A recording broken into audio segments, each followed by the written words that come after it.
Bonjour à tous, bienvenue sur Sensation. Je reçois aujourd'hui Élise Allard, chargée de développement et coordinatrice du projet Tricote un sourire au sein de l'association Cité Môme à Rouen. Bonjour. Bonjour. Alors votre association a été créée en 2007, c'est une Oui. association culturelle. Qu'est-ce qui a poussé à la création de Cité Môme? Alors, Cité Môme, comme vous l'avez dit, a été créée en 2007 par Mathilde Milot, qui est artiste plasticienne, qui est aujourd'hui ma directrice, et qui, à la sortie de ses études, avait pour projet de créer un musée pour enfants sur Rouen. Et en guise de terrain de jeu, elle a créé Cité Môme pour pouvoir tester, proposer des ateliers créatifs aux enfants, commencer à proposer des petites expositions d'art pour les enfants, avec les enfants.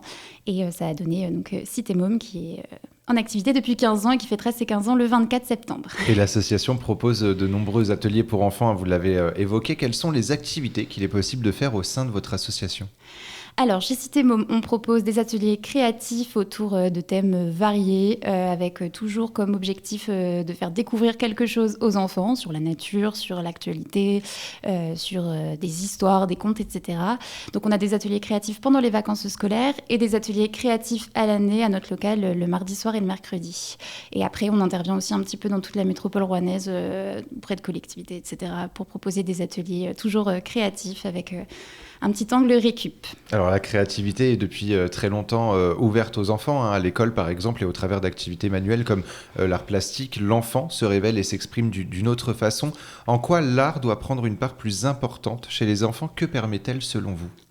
Alors, selon nous, chez Cité Môme, l'art permet avant tout déjà à l'enfant de s'exprimer, de découvrir ce qu'il aime vraiment et aussi de développer un esprit critique sur ce qu'il aime, ce qu'il n'aime pas, ce qui est beau pour lui, ce qui ne l'est pas. Et voilà, chez Cité Môme, on encourage vraiment l'enfant à se révéler et à découvrir ce qu'il aime, ce qu'il n'aime pas et développer son esprit critique. Et toujours dans cette bienveillance justement de l'enfant et du Exactement. développement. Tout à fait. Nous, on est là pour donner des pistes et après, l'enfant, voilà.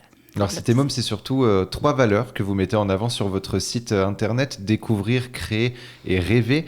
Pourquoi ces trois mots vous semblent importants quand on parle de votre association? Alors, découvrir parce que vraiment chez Cité Môme, on ne fait pas un atelier pour faire un atelier. Il y a toujours un contenu pédagogique, du questionnement derrière. On a toujours pour volonté de faire découvrir quelque chose à l'enfant. Pourquoi il crée ça? Qu'est-ce que ça veut dire? À quoi c'est rattaché? Créer parce que, comme on l'a dit, la création est au cœur de notre association et elle est sans limite. Et rêver parce que depuis 15 ans, on ne s'est pas mis de limites non plus. On a fait plein de projets divers et variés.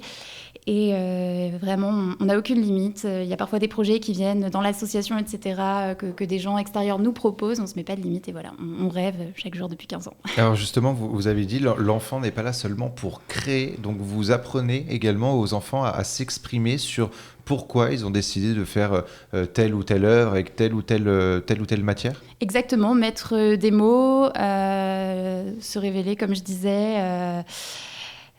Est-ce qu'il y a aussi un objectif, ça va être un mot fort, mais presque thérapeutique? On sait très bien que les enfants, quand on a envie de les faire s'exprimer, c'est à travers l'art qu'ils s'expriment le plus facilement, parce Tout que à pour fait. eux, ça peut être aussi un jeu. Est-ce qu'il y a eu voilà, une certaine thérapie à travers ça? Bien sûr, tout à fait. Et nous, on encourage ça. Le but, de toute façon, chez Cité Môme, c'est que l'enfant, déjà, apprenne, teste et ressorte content et qu'il ait envie de reproduire ce qu'il a fait chez Cité Môme, chez lui, et qu'il revienne après pour découvrir toujours plus. Et est-ce que le travail des enfants trouve le moyen d'être valorisé à travers d'expositions, par exemple, ou par l'échange avec d'autres créateurs locaux?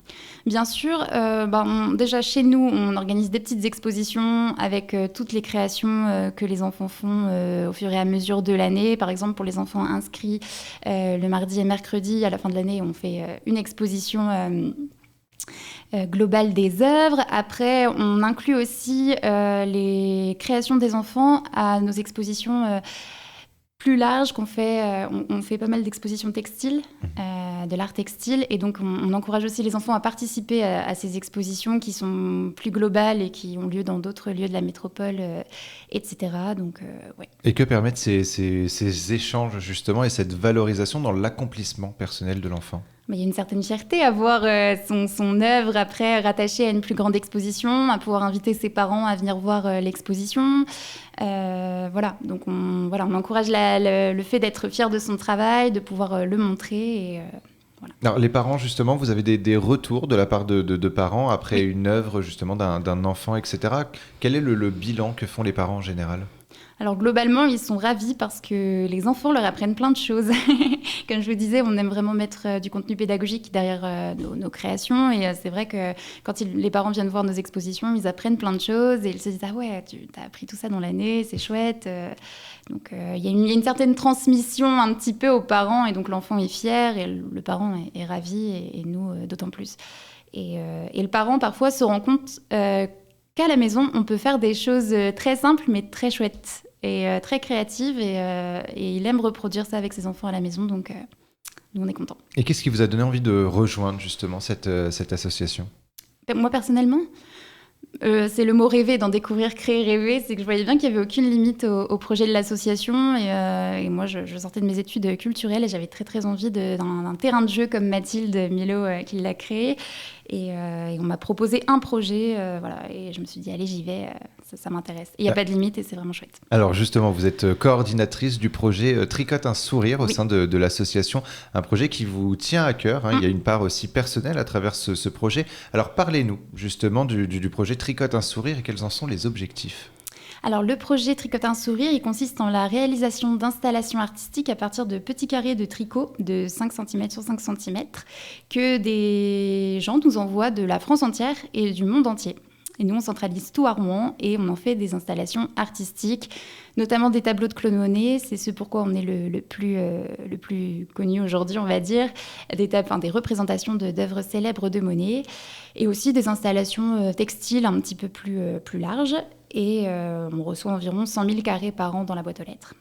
Et comme vous parliez aussi de l'affect dans le projet, il a été créé par Mathilde, ma directrice, après que sa grand-mère, qui s'ennuyait chez elle, soit venue chez Cité Môme un jour avec ses aiguilles.